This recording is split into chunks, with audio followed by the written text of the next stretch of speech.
Северо-Восточный федеральный университет имени Амосова совместно с Институтом гидродинамики имени Лаврентьева-Саран, Институтом математики имени Соболева-Саран и Новосибирским государственным университетом проводят 8-ю международную конференцию по математическому моделированию, которая уже начала свою работу с 4 июля. И у нас в гостях Александр Михайлович Хлуднев, доктор физико-математических наук, профессор, заведующий лабораторией гидроаэроупругости Института гидродинамики имени Лаврентьева, член программного комитета 8-й международной конференции по математическому моделированию и председатель оргкомитета этой конференции, доктор физико-математических наук, профессор, директор НИИ математики СФУ Иван Егорович Егоров. Доброе утро, уважаемые гости. Ну, перед тем, как, я думаю, начать нашу беседу, хотелось бы сразу спросить, что такое математическое моделирование?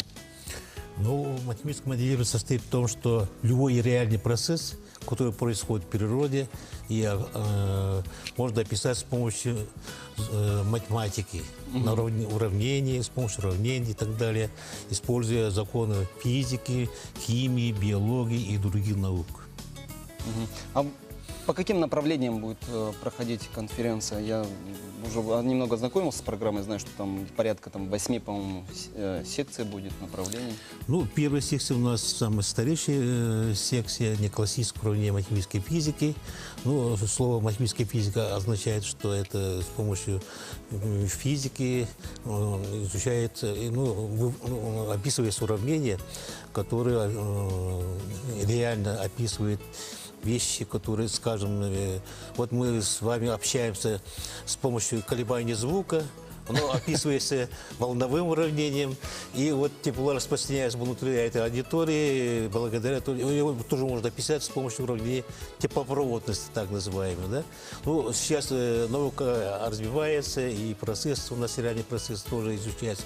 Более другие, там, плазмы и так далее, там, наноструктурах, они описывают другими уравнениями. И поэтому переходится математикам, физикам, переходится изучать другие уравнения. Это основа всего математического моделирования, уравнения частного производного, обыкновенные дифференциальные уравнения. Да? Есть у нас и секция, посвященная вычислительным методам, потому что эти задачи надо решать. Например, задачи, допустим, нефти и газа, это у нас секция 2, 3, и так далее. Да? И у нас есть секция дискретная математика. Ну, например, задача, как оптимально с помощью, что минимальная была затрата, распределять, довести до потребителей грузы. Это тоже задача дискретной математики.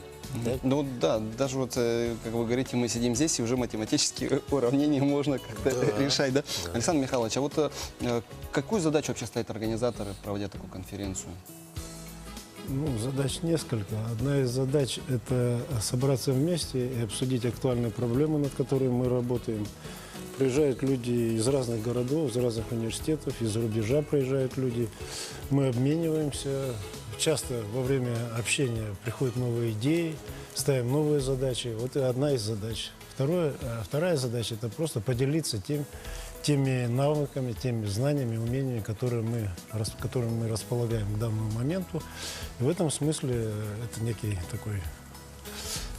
собрание, которое позволяет нам смотреть как-то вперед и планировать наши дальнейшие задачи. Но ведь все-таки большинство считает, что математика – это наука естественная, которая уже сформировалась, и, в принципе, наверное, нечего тут обсуждать, все как уравнение было, так и останется.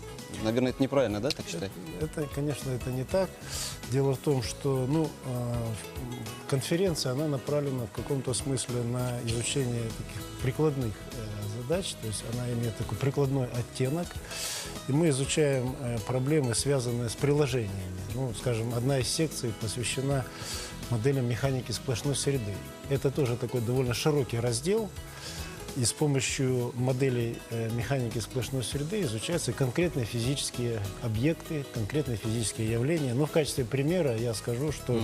Александр Михайлович, большое спасибо.